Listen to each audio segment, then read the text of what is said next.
بسم الله الرحمن الرحیم حامده و مصلیه. محترمینو، یو محترم ورور دا پوښتنه کړې ده چې دا قومه او جلسه چې یعنې سړی د رکوع څخه ولاړ سي او یا د سجدې څخه راپورته سي، دا خلک سم نه کوي. سیده نه درېږي نه سیده کښېني. ایا د دې په لمانځه کې کوم حیثیت دی؟ واجب ده، سنت ده، مستحب ده، څه ده؟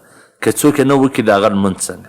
فتاوی حقانیه جلد نمبر 2 صفحه نمبر 8 هغه لیکلي دي چې قومه یعنی د رکوع څخه سیده درېدل او جلسه دوه سجدو په مابینځ کې سیده کښېنستل دا په لمانځه کې واجب ده. که د چا څه په غلطي کې پاته سوه سیده نه ودرېدي یا سیده نه کښېناستي نو سجده سهوه پر لازمه ده، او که قصدن پرېښوله لمونځ به برته د سره راګرځوي. بیا لمونځ په راګرځول واجب دي. په حواله سره درج محتار جلد نمبر اول صفحه نمبر 444 دغه رنګه کبیري صفحه نمبر 294 البحر رایق جلد نمبر اول صفحه نمبر 300 احسن الفتاوا جلد نمبر 2 صفحه نمبر 21 هغه هم لیکلي دي چې راجح قول دا دی چې قومه او جلسه واجب ده. که د چا څه په سهوه کې پاته سوله سجده سهوه پر لازمه ده. نو دا ډېر کسان د قومي او د جلسې هېڅ خیال نه ساتي چې څنګه راپورته سي سیده سوي نه وي بیا سجدې له ولاړ سي یا بیا سجدې سره راپورته سي سیده کښېنستلی نه وي دا بل له ولاړ سي. دا دومره خواري وکاږې او دس وکې مسجد له راسې نیت وتړې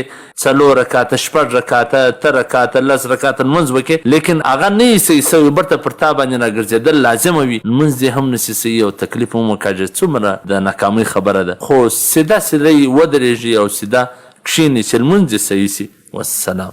ستاسو د دیني پوښتنو ځوابونکی مولوي عبدالرحمن سمین صاحب.